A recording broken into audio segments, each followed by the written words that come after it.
Donald Trump is at war with everybody, but one of those people, one of those entities that he's been most at war with has been higher education, and he just escalated that war.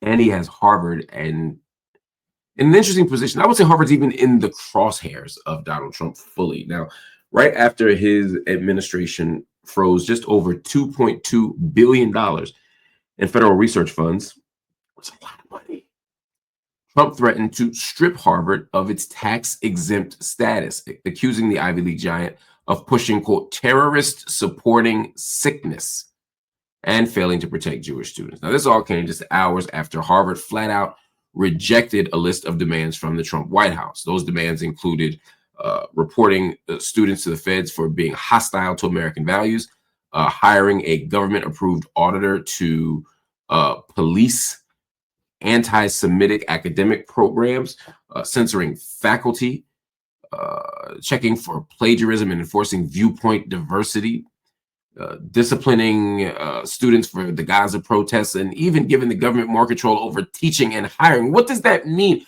Giving the government any control over teaching and hiring is nuts.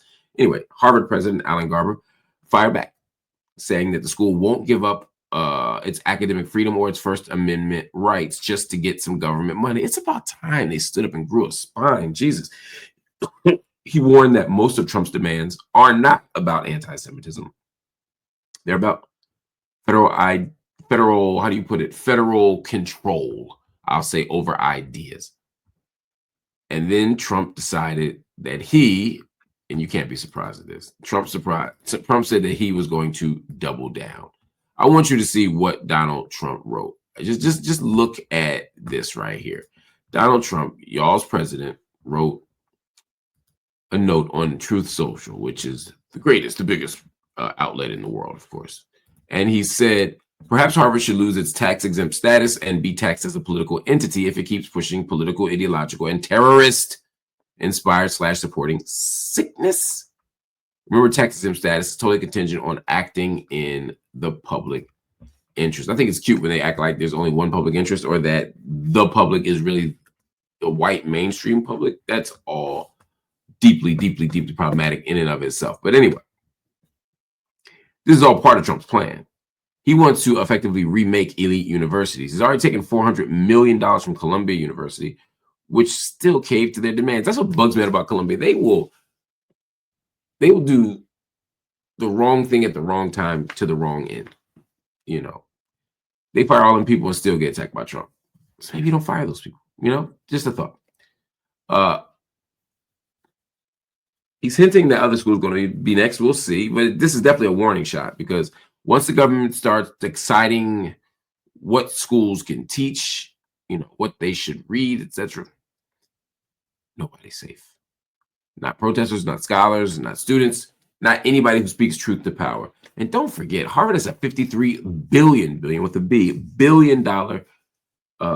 endowment. So again, they will be fine. They can fight back, but what happens when Trump comes for smaller schools, especially HBCUs or community colleges, state schools? You know, these people need cash to survive, and I'm not sure that they'll be able to survive, or certainly not thrive, with Trump on their heels all the time. So this is a kind of referendum on power and courage and discipline.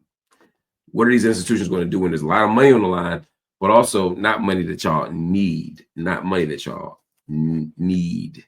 Does that make sense? You know, like Harvard, I understand I'm not going to judge a small HBCU to the same moral or same sort of political action as I am someone else. They need the same moral stance, but, you know, because right is right, wrong is wrong, but they could manage that a little bit differently. That's all.